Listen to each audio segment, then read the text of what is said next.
മുൻ മുഖ്യമന്ത്രിയും കോൺഗ്രസ് നേതാവുമായ ലീഡർ കെ കരുണാകരന്റെ 15ാം ചരമവാർഷിക ദിനത്തിൽ DCC ഓഫീസിൽ പുഷ്പാർച്ചനയും അനുസ്മരണവും നടത്തി. പുഷ്പാർച്ചനയ്ക്ക് DCC president advocate Martin George നേതൃത്വം നൽകി.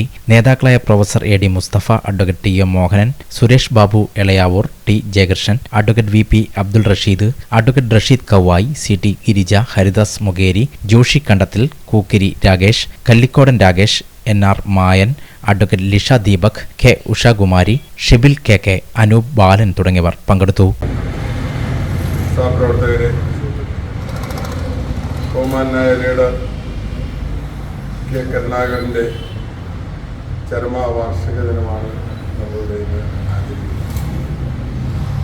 അദ്ദേഹത്തിൻ്റെ ഓർമ്മകൾ എന്നും എപ്പോഴും നമ്മുടെ മനസ്സിൽ ഇടം നിൽക്കും എന്ന കാര്യത്തിൽ സംശയമില്ല. കാരണം നമ്മുടെ സംസ്ഥാനത്ത് രാഷ്ട്രീയ പ്രവർത്തനം തുടങ്ങി നമ്മുടെ ജില്ലക്കാരനായ ലീഡർ പിന്നീട് ഇന്ത്യൻ രാഷ്ട്രീയത്തിൽ തന്നെ തീരുമാനങ്ങൾ എടുക്കുന്നതിൽ, രാഷ്ട്രീയപരമായ നയപരമായ തീരുമാനങ്ങൾ എടുക്കുന്നതിൽ ഏറെ പ്രാധാന്യത്തോടുകൂടി എന്ന ഒരു വ്യക്തിത്വമാണ് എന്നാണ്.